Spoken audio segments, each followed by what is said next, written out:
Prezados bebês, prezados pais e mães dos bebês, prezados irmãos e irmãs, louvado seja nosso Senhor Jesus Cristo, para sempre seja louvado, e nossa Mãe Maria Santíssima. O profeta Jeremias, que é famoso pela sua amargura e por falar de castigos, deportações, agora ele fala de esperança e de alegria, neste capítulo 31, que é o ponto máximo do seu livro. Exultai de alegria por Jacó, aclamai a primeira das nações, tocai, cantai, dizeis, salva, Senhor, teu povo, o resto de Israel. A salvação se dará para um resto. O povo foi exilado na Babilônia, mas o Senhor se compadeceu daqueles que estão no exílio e eles voltarão para a cidade santa, que será reconstruída, assim como o templo onde o Senhor irá habitar. Eis que eu os trarei do país do norte, ou seja, da Babilônia, mas pode-se entender também a Assíria, e os reunirei desde as extremidades da terra. E entre eles, entre aqueles que se foram e que já estão penando por causa do exílio, há aqueles que estão cegos, aleijados, mulheres grávidas, mulheres parturientes que estão dando à luz, são fracos, são tristes, mas eles chegarão entre lágrimas, e eu os receberei entre preces. Eu os conduzirei por torrentes de água, por um caminho reto onde não tropeçarão, porque eu tornei-me para Israel um pai no Antigo Testamento. E Efraim é o meu primogênito, o filho mais velho, o filho onde eu ponho a minha dileção. Todo este oráculo de alegria refere-se ao retorno do exílio. Retorno este que aconteceu com o Egito de Ciro, rei dos persas, que resolveu dar liberdade aos judeus que outrora estavam cativos na Babilônia. Porém, este retorno tem um sentido espiritual óbvio. Este retorno significa a conversão, a saída do pecado para a graça, a saída de um estado de cegueira, de aleijamento, de enfraquecimento para a saúde, para a luz, para as águas. O sentido espiritual aqui é a conversão interior. O Salmo 125, que lemos em seguida, canta este retorno do exílio, que é tão maravilhoso que parecia um sonho. Quando o Senhor reconduziu os nossos cativos, parecíamos sonhar. Encheu-se de sorriso a nossa boca e os nossos lábios se encheram de canções. Entre os gentios, entre os outros povos, se dizia: o Senhor fez com eles maravilhas. Mesma coisa que Nossa Senhora vai dizer no Magníficas: o Senhor fez em mim maravilhas, santo é o seu nome. Sim, maravilhas fez conosco o Senhor, exultemos de alegria. Aqueles que lançam as sementes entre lágrimas ceifarão com alegria. Quando eles foram exilados, estavam chorando, agora voltam entre canções. A segunda leitura da carta aos Hebreus fala do ofício de Jesus de sumo sacerdote. Quem é Jesus? Jesus é sumo sacerdote. Mas por quê? O que é um sumo sacerdote? O autor da carta explica aqui. Todo sumo sacerdote é tirado do meio dos homens, portanto ele é um entre os homens. É da nossa raça, da nossa natureza. E é instituído em favor dos homens nas coisas que se referem a Deus. Ele serve de elo, de pontífice, para oferecer dons e sacrifícios pelos pecados. A função de um sacerdote é oferecer um sacrifício. Isso é a definição. Todo bom dicionário, se você procurar a palavra sacerdote, a definição será aquele que oferece sacrifício, sacrificador. O sumo sacerdote sabe ter compaixão dos que estão na ignorância e no erro, porque ele mesmo está cercado de fraqueza. Os sumos sacerdotes judeus experimentavam em si mesmo as fraquezas, pelas quais eles pediam a misericórdia de Deus. Então eles se compadeciam do povo. Eles estavam entre o povo, eram um entre o povo. Por isso, os sumos sacerdotes devem oferecer sacrifícios tanto pelos pecados do povo, como pelos pecados próprios. Mas ninguém deve atribuir a si esta honra. É uma honra muito grande a de ser sumo sacerdote. A não ser aquele que foi chamado por Deus, como Arão, o irmão de Moisés, que foi o primeiro sumo sacerdote. E os demais foram descendentes de Arão. E o sacerdócio de Arão gerou uma ordem, a ordem de Arão. Arão era da tribo de Levi, e os sacerdotes eram levitas. Mas Cristo também não atribuiu a si a honra de ser sumo sacerdote. Quem atribuiu esta honra foi o Pai. Foi aquele que lhe disse: tu és meu filho, eu hoje te gerei, no Salmo 2. E disse ainda: tu és sacerdote para sempre, segundo a ordem de Melquisedeque. Por que não segundo a ordem de Arão? Porque Jesus Cristo não era da tribo de Levi, nem era descendente de Arão. Se ele recebeu o sacerdócio, não foi por sucessão hereditária, mas foi do próprio Pai. O Pai é que lhe deu esse sacerdócio. E Melquisedeque aparece aqui como figura de algo eterno, sem princípio, sem fim de dias, porque Melquisedeque, que aparece contemporâneo de Abraão, como rei de Salém, que era Jerusalém, e sacerdote do Altíssimo, e que ofereceu como sacrifício pão e vinho, não se diz quem é o pai, quem é a mãe, quando ele nasceu, quando ele morreu. É uma figura misteriosa. Melquisedeque serve muito bem para representar o nosso Salvador. Então, ele é sacerdote, segundo a ordem de Melquisedeque, é o que está escrito no Salmo 109.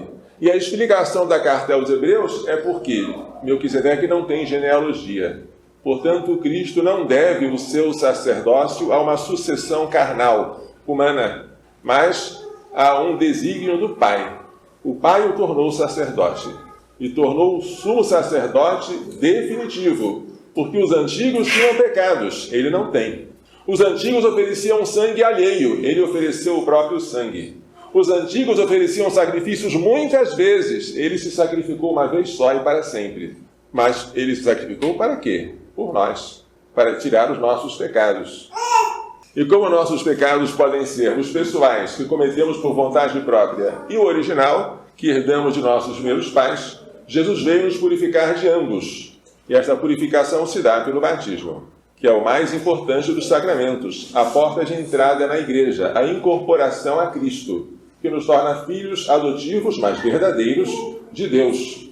Nos torna herdeiros do céu e co-herdeiros de Cristo, contanto que com ele morramos, para com ele também sermos ressuscitados.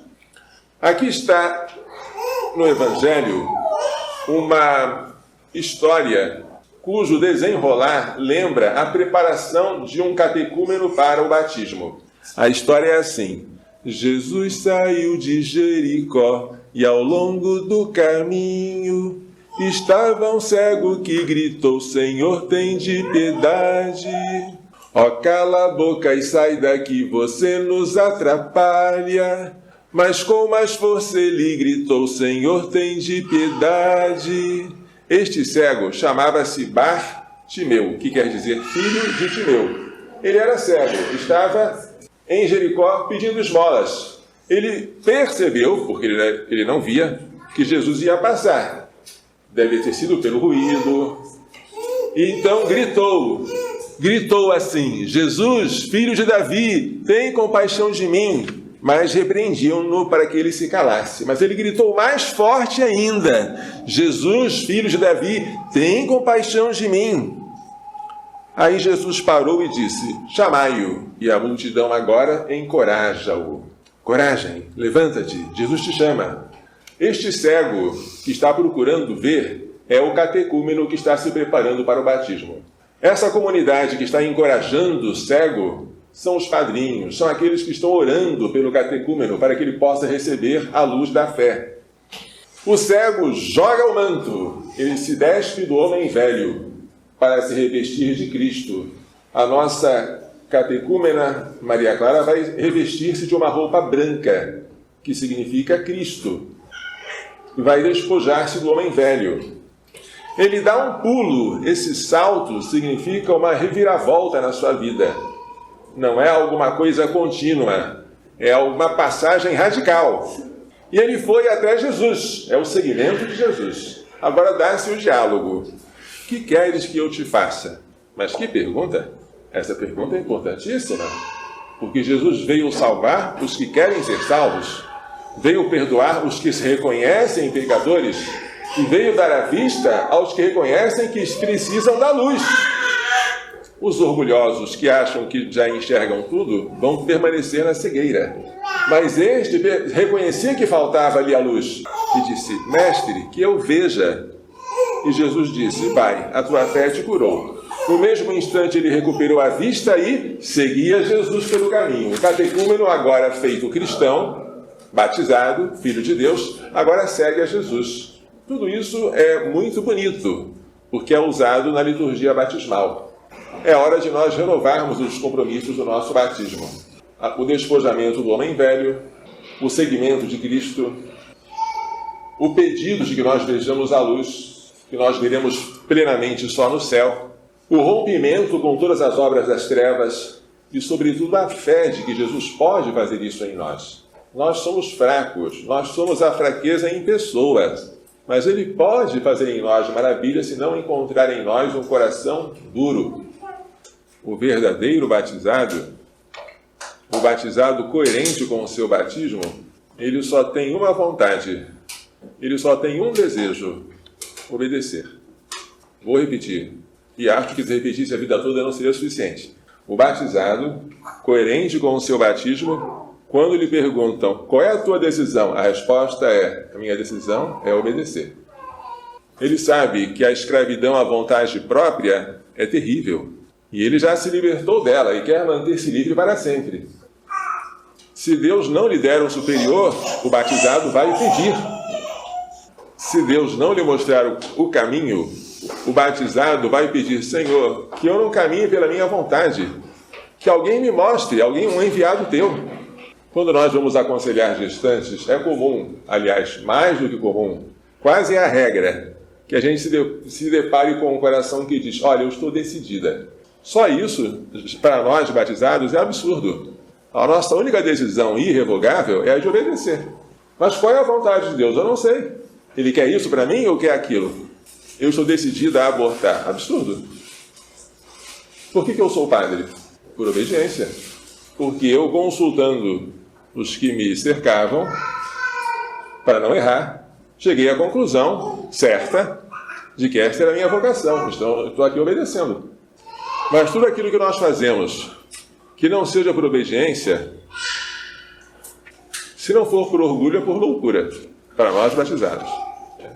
Se tivermos que aprender alguma coisa dessa santa celebração, aprendamos a amar a obediência e aprendamos a lutar contra a escravidão horrível da vontade própria. Horrível.